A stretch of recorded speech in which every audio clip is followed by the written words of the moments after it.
10 are the biggest current WWE superstars that Triple H has fumbled. Be sure to subscribe and hit that notification bell for daily wrestling videos and follow us on Facebook for exclusive lists. Also check out our new videos on WrestleMania XL. Number 10, The New Day. One of the standout segments in 2024 saw Kofi Kingston and Xavier Woods turn their backs on Big E. The segment was outstanding as all three performers had a sense of realism behind them, and a heel turn for Kingston and Woods was seen as the right step forward for the longevity of the duo in the long term. And following the turn, all wrestling fans could talk about was the angle itself, and for very good reason, but the key was the subsequent follow-up. Unfortunately, Triple H has failed in every single way to present the group in the correct manner. Whilst the promo work from both men has been excellent, this isn't exactly anything new for the duo. They just seem to be lingering around Raw with nothing to do. The heel turn was the awakening that the tag division needed in WWE, yet it took 4 months for the legendary duo to even mention going for the tag titles. Inserting the New Day into the tag title hunt should have been a priority, and hopefully it's not too late to save the heel run from being a complete flop. Number 9, Shinsuke Nakamura. There were a lot of question marks around WWE's call to make Shinsuke Nakamura US champion in 2024. LA Knight was doing extremely well as champion, and it was seen as a backwards move to make Nakamura champion, especially as his work over the past few years has been subpar. As many fans expected, the title reign was abysmal, as Nakamura basically became a side character on television, and fans questioned why WWE even made Nakamura champion in the first place.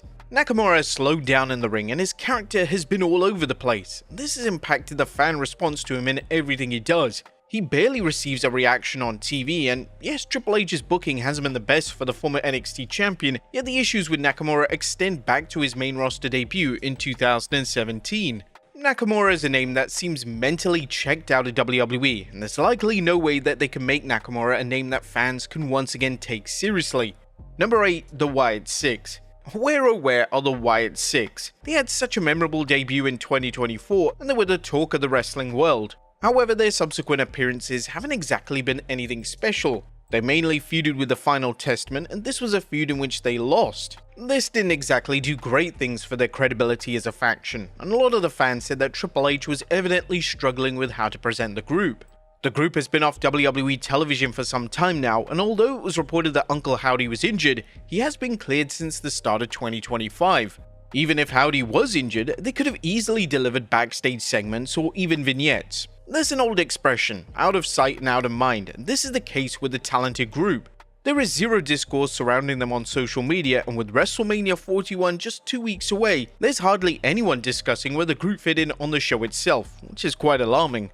The group have gone from the hottest thing in WWE to a complete afterthought, and it'll be interesting to see how Triple H presents them upon their return to television, as a lot of work is needed to restore their legitimacy and credibility. Number 7, Alexa Bliss. Arguably the biggest pop of the entire 2025 Royal Rumble went to Alexa Bliss. The fans were delighted to see the former women's champion, and it was wonderful to finally see her back in the ring.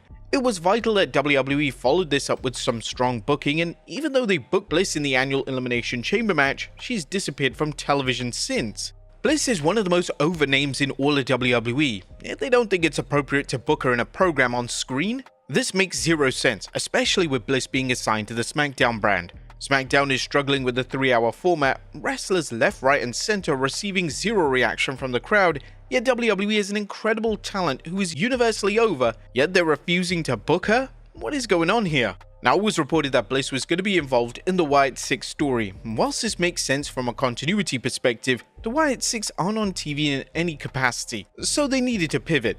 Even if this was WWE's grand plan, the Wyatt Six have never been a group that are present every week on television, so Bliss basically turning into a part-timer is counterproductive, and it's not the best use of her talents. Number 6, Andrade. Andrade is another name that has disappeared completely from WWE TV. When he returned in 2024, he was receiving a great reaction on a weekly basis, and his extended series with Carmelo Hayes was a delight to witness each week. But now Andrade has been pulled from WWE programming, and it's not exactly been made clear why. Some fans are theorizing that it's due to his breakup with Charlotte Flair, and whilst it's unfair to comment on these rumors, hopefully this isn't true. Andrade is one of the best pure wrestlers in the entire company, yet WWE just have zero interest in using him in any capacity. In 2025, Andrade has only wrestled a handful of times on television, and with SmackDown now being a 3-hour presentation, there are zero excuses. A 3-hour product needs talent that produces high-level extended matches, and there's not a better candidate than the former NXT champion. During his time in NXT, the game pushed him to the moon, so it's unknown why this isn't happening on the main roster. Some fans are suggesting that Triple H pairs Andrade back up with Zelina Vega. This could work extremely well, as their chemistry in NXT was magic, and with both of them not doing anything of substance, what could possibly be the harm in reuniting the duo on the main roster? Number 5. Solo Sikoa. 2024 was the biggest year of Solo Sikoa's career. Triple H put a lot of faith in Sikoa, and whilst fans were critical of some of his work, Sikoa worked hard to get better at his craft, and he certainly deserves recognition for that. Now, it's also worth noting that Sikoa was put in a difficult position following WrestleMania 40. It was basically Sikoa's role to take over from Roman Reigns as a top heel within the Bloodline arc, and Sikoa was always going to find it difficult to match the greatness of Roman Reigns. Since Sikoa lost to Reigns on the Netflix premiere, he struggled to regain any momentum. Triple H has booked Sikoa in random side quests, and when the fans criticize him, he decides to act like they never occurred. Take for instance, Sikoa returned to attack WWE Champion Cody Rhodes, and then it was basically retconned, and both men just moved on.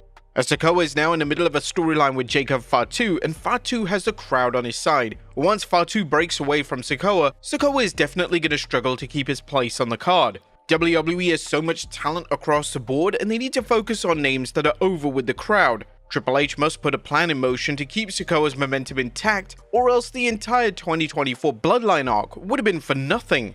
Number 4. Drew McIntyre. When it was initially reported that Drew McIntyre vs Damian Priest was a plan for WrestleMania 41, fans couldn't believe it. McIntyre was the MVP of WWE in 2024, and due to this, fans expected him in a major role on the grand stage, whether that be a world title match or even a match versus John Cena. The match with Priest feels like a massive step down for him, and it was even reported that McIntyre himself was dissatisfied with WWE's creative call. Now, Triple H hasn't fully fumbled McIntyre yet, but the booking could have been a lot better. The feud between the two has had a lot of focus on TV, and McIntyre's work has been excellent as always. Triple H must put a lot of focus on McIntyre coming out of WrestleMania 41. The King of the Ring win is perfect for McIntyre, and a McIntyre vs Rhodes showdown is fitting for SummerSlam. Number 3. Bayley. Fans were highly critical of Bayley's booking as women's champion last year. Triple H didn't have a plan in place for the reign, and Bayley was just going through the motions until she dropped the title to Nia Jax. Bayley then switched gears, and it looked like she was going to take on Roxanne Perez on the grand stage of WrestleMania, yet like many stories that WWE have been telling, this has been completely retconned. Roxanne is now back in NXT, whereas Bayley is on the hunt for the Women's Intercontinental title. Bayley is insanely valuable to WWE, and sometimes watching a presentation on TV, it feels like they're massively taking her for granted. Her social media is an interesting snapshot of her mind, and she often shares cryptic tweets that directly reflect her poor booking. In March of 2025, she tweeted, "Don't save me for later," and without a doubt this was her referencing how WWE decided to completely ignore her established program with Roxanne Perez. Number 2. Austin Theory. The WWE have teased the Austin Theory face turn so much that it's becoming a running joke on social media. Whilst you would think that fans have given up on Theory, that isn't the case. When they booked Theory to be squashed in seconds on Raw, fans were actively furious. The YouTube dislikes eclipsed 85,000, making it one of the most disliked WWE videos on the respective platform. Now, it's evident that Triple H isn't a major fan of Theory, and Triple H doesn't share the same vision that Vince McMahon shared. But with that being said, Theory clearly has something. This was the man that defeated John Cena at WrestleMania 39 for crying out loud, and he rarely wrestles on TV, and the chances of him being a main eventer are now extremely slim. Triple H should try to look at something new with Theory. The face turn is a great option, and they could even play into the idea that it's been teased for so long. Theory has a lot of talent, and it's time that Triple H realized this and gave Theory a chance to show him what he's made of. And number 1. Finn Balor. Fans are jokingly now labeling Finn Balor as Pin Balor, as that's all he seemed to do on TV. It was made clear under the old regime that Vince McMahon wasn't the biggest fan of Balor. Although McMahon made Balor the first ever Universal Champion, he never gave him a substantial push following the initial win. Fans gave up on the idea of Balor ever winning the world title again. But during his time in NXT, he was established as the guy, and Triple H basically presented him as the face of the brand.